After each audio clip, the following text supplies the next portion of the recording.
Hello everyone, welcome to the pre secure. Pre secure में हम लोग करते हैं 5 MCQ based on the current affairs. तो आज हम लोग 10 MCQ करने वाले हैं, क्योंकि पिछले कुछ दिनों से हम लोग प्री सिक्योर नहीं कर पा रहे थे। तो प्री सिक्योर में अभी 10 MCQ जो कि लास्ट 3-4 दिन के करंट अफेयर्स से रिलेटेड होगा वो करेंगे। तो एक एक क्वेश्चन बहुत इंपॉर्टेंट है प्रीलिम्स के लिहाजे से। एक एक क्वेश्चन को देखना जो कि करंट अफेयर्स के लिए बहुत इंपॉर्टेंट होगा। First question, which of the following statement regarding Nauru is are correct. Nauru के बारे में क्या करेक्ट है? नौरू एक कंट्री है। नौरू का बहुत लोगों ने नाम भी नहीं सुना होगा, नौरू अटॉल बोलते हैं उसको। तो Nauru is an island nation. Island nation है बिल्कुल, located in Indian ocean. Indian ocean में लोकेटेड नहीं है, रादर पैसिफिक ओशन में लोकेटेड है। इस वजह से फर्स्ट स्टेटमेंट क्या हो गया? गलत। और ये एक छोटा कंट्री है, क्लाइमेट चेंज से जूझ रहा है, आइलैंड कंट्री है। ऐसा हो सकता है कि फ्लड आए और इसको डुबा दे। सी लेवल राइज हो रहा है, होते जा रहा है। तो ऐसी कंट्रीज जो है टेंशन में है, इनको पैसा चाहिए, फंड चाहिए जो मिल नहीं रहा है। तो ये अपना सिटीजनशिप बेच रही है ना। इंडिया में जैसे विजय माल्या जैसे लोग हैं, भाग के कहीं और छुपे हुए हैं, नीरव मोदी जैसे लोग, वो नौरू जाके सिटीजनशिप खरीद सकते हैं, या कोई भी वेल्दी इंसान जाके सिटीजनशिप खरीद सकता है नौरू का। नौरू के लिए अब सिटीजनशिप वो बेच रहा है कि बस हमारा सिटीजनशिप ले लो, पैसा चाहिए उसको। तो सेकंड स्टेटमेंट जो है वो बिल्कुल सही है, सिटीजनशिप सेल करने वाला। तो फर्स्ट का जो आंसर आएगा वो क्या आएगा? बी आएगा, है ना। ये सारी चीजें, ये ओशियनिया का पार्ट बनता है। ये सारी चीजें तो इंपॉर्टेंट है ही कि दिस आइलैंड नेशन मतलब Nauru in Oceania is selling citizenship to tackle climate change. Oceania यहाँ पे इन ग्रुप्स कंट्री को हम क्या बोलते हैं? ओशियनिया बोल देते हैं यहाँ पे। अब बात ये भी है, ये भी आपको जानना पड़ेगा इसका लोकेशन कहाँ है। यहाँ पपुआ न्यू गिनी है, यहाँ नौरू है, नीचे सोलोमन आइलैंड है, आगे मार्शल आइलैंड है। लोकेशन आपको मैप में अच्छे से देखना पड़ेगा। ये ऑस्ट्रेलिया है, ऑस्ट्रेलिया से ये ऊपर की तरफ पड़ता है। Question number 2, which of the following is the in the context which is the term Majorana is recently seen in the news. ठीक है, which one of the following is the context in which the term Majorana is recently seen in the news. Majorana से क्या चीज रिलेटेडली सही है जो अभी बोला गया है? मजूरना क्या है? क्या सेमीकंडक्टर मैन्युफैक्चरिंग की बात हो रही है? नहीं। आर्टिफिशियल इंटेलिजेंस की बात हो रही है? नहीं। क्वांटम कंप्यूटिंग की बात हो रही है? यस। तो इसके बारे में आप तभी बता पाओगे जब ये इसका करंट अफेयर्स आपने ऐसे किया हुआ है, अदरवाइज तो कुछ गेस करके आप कुछ कर नहीं पाओगे। सेकंड का आंसर सी है, क्वांटम कंप्यूटिंग से रिलेटेड है। माइक्रोसॉफ्ट चिप बनाया है जिसका नाम रखा है मजूरना 1 चिप, जो क्वांटम कंप्यूटिंग से रिलेटेड है। बस इतना काफी है। What makes Microsoft new quantum computing chip Majorana 1 different. तो ये न्यूज में है, तो इसके बारे में आपको इतना पता होना चाहिए। मजूरना 1 chip operate at near absolute zero temperature. Near absolute zero मतलब -273 डिग्री सेल्सियस। केल्विन में बात करें तो 0 kelvin. And uses typological conductor like indium, arsenide, aluminium instead of silicon. इनके जैसा ये सब यूज करता है। खैर, क्वेश्चन नंबर 3 में आते हैं। थर्ड क्वेश्चन बोल रहा है बांकापुर वुल्फ सेंचुरी के बारे में। वुल्फ सेंचुरी क्या इंडिया में पहले से कोई वुल्फ सेंचुरी थी, या बांकापुर वुल्फ सेंचुरी पहली सेंचुरी है? It is the first ever wolf sanctuary in India. तो ये फर्स्ट एवर नहीं है, झारखंड में पहले से भी इंडिया में वुल्फ सेंचुरी बनाई गई है। हाँ, इसको भी रिसेंटली बांकापुर जो कर्नाटका में है वहां भी वुल्फ सेंचुरी बोला गया है। It is located in the state of Karnataka. तो सेकंड सही हो जाएगा, फर्स्ट वापस से गलत हो जाएगा। Statement 1 is incorrect. Bankapur wolf sanctuary is not the first ever wolf sanctuary in India. First dedicated wolf sanctuary in India is wolf sanctuary in Mahuadanr, Jharkhand. Jharkhand में लोकेटेड है। Indian grey wolf population rises at Koppal sanctuary. Koppal sanctuary पे इसका population बढ़ गया है। Next question, the term greenium. Greenium term किसको बोलते हैं हम? Often seen in the context of green finance.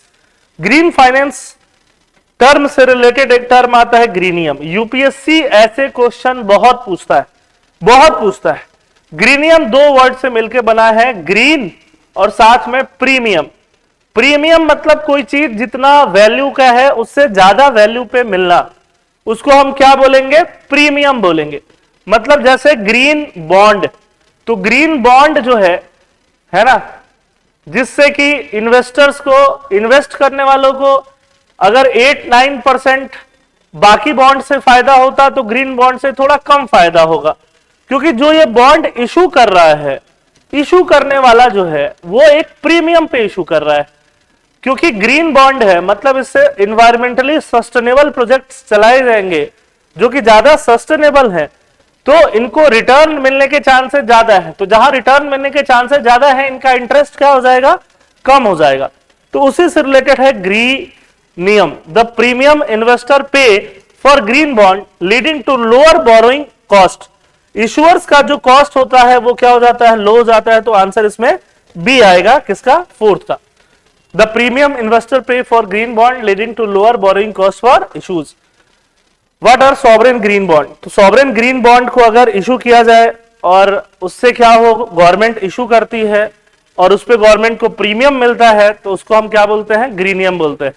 तो इंडियन गवर्नमेंट को प्रीमियम नहीं मिल रहा है, इंडियन गवर्नमेंट का ग्रीनियम क्या है, लोअर है ना, लिमिटेड कॉस्ट बेनिफिट है इंडियन गवर्नमेंट के लिए। With reference to project water worth consider the following statement. Water worth क्या है, it involves a 50,000 kilometer long sub-sea cable connecting India, US, Brazil, South Africa, other key regions।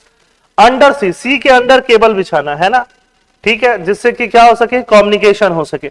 तो Facebook जो company है, जो इसका नाम बदल के मेटा हो चुका है, फेसबुक, व्हाट्सएप, इंस्टाग्राम का जो पेरेंट कंपनी है मेटा ने इस चीज को, प्रोजेक्ट वाटर वर्थ को लेके आया है। Project incorporate AI to enhance subsea cable infrastructure and improve global connectivity। Global connectivity बढ़ाने के लिए ऐसा किया गया है। तो फिफ्थ का आंसर जो है सी है। दोनों स्टेटमेंट यहां पे क्या है, सही है। Meta announces project water worth to enhance global connectivity with AI driven subsea cable infrastructure. 6 आता है हिकलिन टेस्ट। क्या है Hicklin, what is Hicklin test, recently seen in the news is related to which of the following। Hicklin test किससे related है, Hicklin. तो Hicklin test अभी सबसे ज्यादा इंडिया में कौन सी चीज फेमस हो रही है, राइट टू इक्वालिटी फेमस हो रहा है क्या, नहीं। Obscenity and freedom of speech famous हो रहा है क्या, यस। प्रोटेक्शन लॉज और एनवायरमेंटल लॉज, अभी सबसे ज्यादा obscenity and freedom of speech पे बात चल रही है। इसी से रिलेटेड टेस्ट को हम क्या बोलते हैं, हिकलिन टेस्ट बोलते हैं। 6 का आंसर क्या है, B. Hickling test originated from the Virginia 5 Hickling case in England. It defined obscenity based on whether a work had the tendency to deprave and corrupt those who are susceptible such as children। क्या कोई work छोटे बच्चों को mind से खराब कर सकता है, करप्ट कर सकता है, इतना ऑब्सीन है क्या। फॉर एग्जाम्पल जो इंडिया गॉट लेटेंट में जो सारी चीजें यूज हो रही थी, उससे रिलेटेड बातें चल रही हैं, ठीक है। Question number 7, national geo spatial knowledge based land survey of urban habitation, Naksh programme. ये प्रोग्राम का नाम क्या है, नक्श। नेशनल है, geo spatial knowledge based land survey.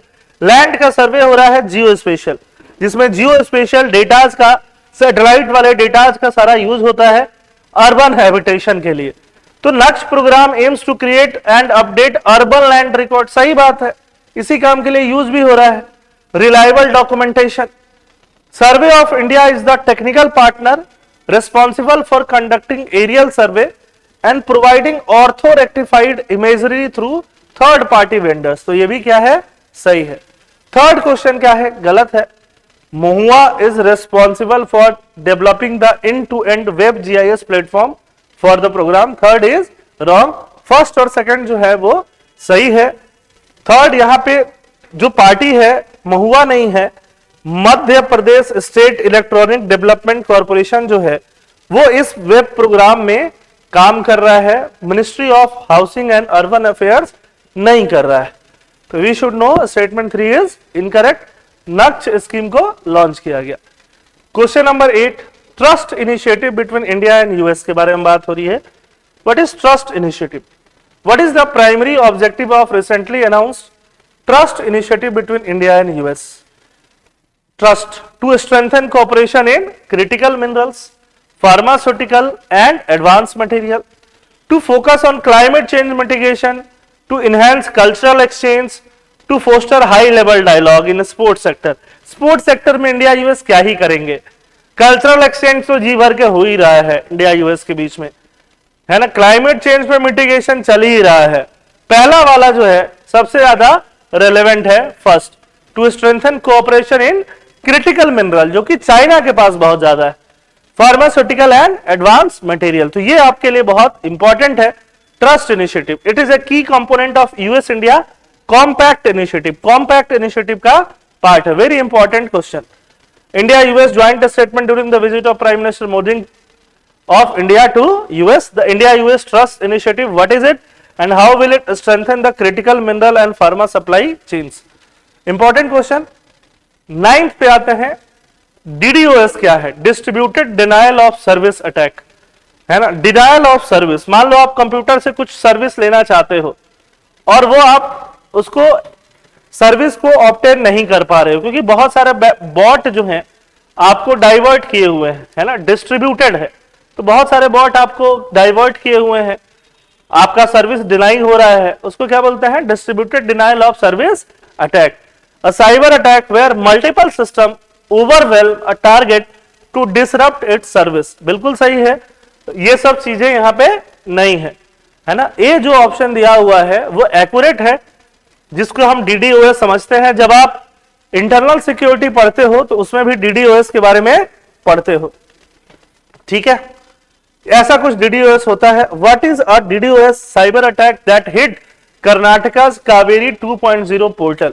Kaveri 2.0 portal, a critical application for property registration, experienced performance issue in December 2024 and January 2025। इसकी वजह से एक अटैकर होता है, बहुत सारा ऐसा स्लेव बॉट्स बना देता है, विक्टिम को अटैक करता है, विक्टिम जो है वो सर्विस को अवेल नहीं कर पाता। Last question for the day, Namaste, है ना, ऐसे नमस्ते। तो नमस्ते क्या है? With reference to Namaste scheme consider the following statements. Namaste scheme क्या है? The scheme aim to promote, इसको पहले भी हमने किया है, दोबारा कर रहे हैं, इंपॉर्टेंट है। Scheme aim to promote safe and mechanized cleaning of sewer. Sewer जो होते हैं, नालियां वालियां का जो क्लीनिंग हो वो सेफ हो और मशीन से हो, रादर देन कि इंसान खुद ही उतर जाए सेप्टिक टैंक्स में। बाय फॉर्मलाइज्ड सैनिटेशन वर्क, सही है। Jointly implemented by the ministry of social justice and ministry of housing and urban affairs, ये भी ठीक है।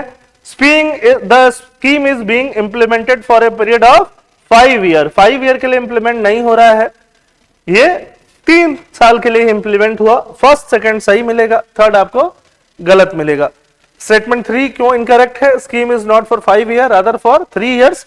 2023-24 से 25-26 के लिए ही ये स्कीम चलाया जा रहा है। नमस्ते is important. Namaste, a new dawn for sanitation worker in India. तो this is the acronym use, Namaste, a new dawn for sanitation workers. Mains में भी ऐसी चीजों का आप यूज कर सकते हो। An initiative that aims to ensure safety and dignity of sewer and septic tank worker, promote the use of mechanized equipment for cleaning sewers, include provision for health insurance, skill development, capital subsidies for equipment procurement। तो ये 10 question हमने आज discuss किए। Daily current affairs भी आपको जल्दी मिलेगा, उसमें भी सारा पेंडिंग न्यूज हम लोग कवर करेंगे। थैंक यू, जय हिंद।